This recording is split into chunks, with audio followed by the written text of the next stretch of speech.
مشعل تمو. نعم، هي إرادة الحرية، إرادة الشعب، إرادة الصابرين، إرادة الطامحين، إرادة بناء المستقبل، إرادة صنع التاريخ المعاصر لسوريا الحديثة، سوريا المدنية، سوريا الكل الاجتماعي، وسوريا لكل السوريين. میرخاسته کو چاوی وی جتشتکی ندشکست. مامنده پاکروان شورشا سوریه. وسا ناوله هاته کرن. جیانک همو لف برخدانو بروانیش بو دوزا گل کرد به تایبتو جبو آزادیا گل سوری به گلن پری. نمره که هری زحمت بو ده ناوا اپوزیسیونا سوری ده. هر آلی و هر کسی حساب جید کرن. زلال هلوست و نرین بو و دکاری بو باندور لگلک آلی و نرینام بکر. مشعل تمو ده سال 1957 ده لگند جنازیه یه سر بنافچه دربیسیه یا روژاوای کردستانه و هاته دنه او درچویه اندزیاریا چاندنیه یه. ده سال 1972 ده تفلی کار خبات و بزاوا کردی بویه.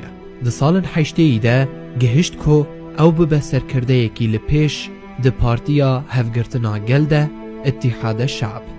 ده سال 2000 ده و پشتی که ناو بهارا شامه درکت به هنک هوالن خوره منتدیا جلادت بدرخان آوا کرد. ده سال 2005 ده مشعل تمو شپیلا پیش روژا کردی لسوریه دامزراند. ده سال 2008 ده هات رواندن و چارنوساوی ندیار بو. تا به برلمان اوروپی جی داخوازا چارنوساوی لرژیما سوری کرد و جوانن کردان جی لقامشلو اوروپای رولک مزن دوی دوسیای دلیستن.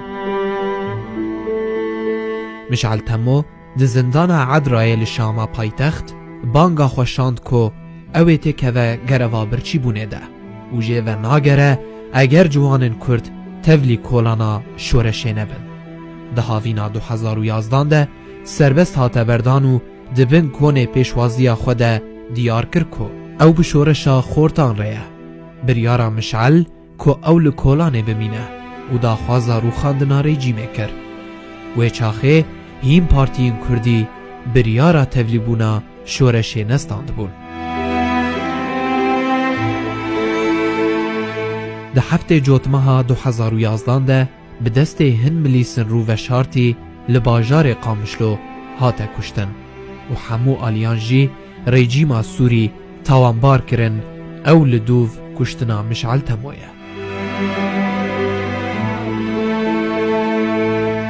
به بشداربونا 100,000 داربستا شهید مشعل تمو لناوا باجار قامشلو هاته هلگرتن و دوی مشهده دو جوانن کرد جعالی رژیما سوری و شهید کتن. پاشه جنازه شهید مشعل تمو لباجار دربیسیه گند جنازیه هاته اوغر کرن. دشتا بن خطه رشگره دایا دای تو مگی مشعل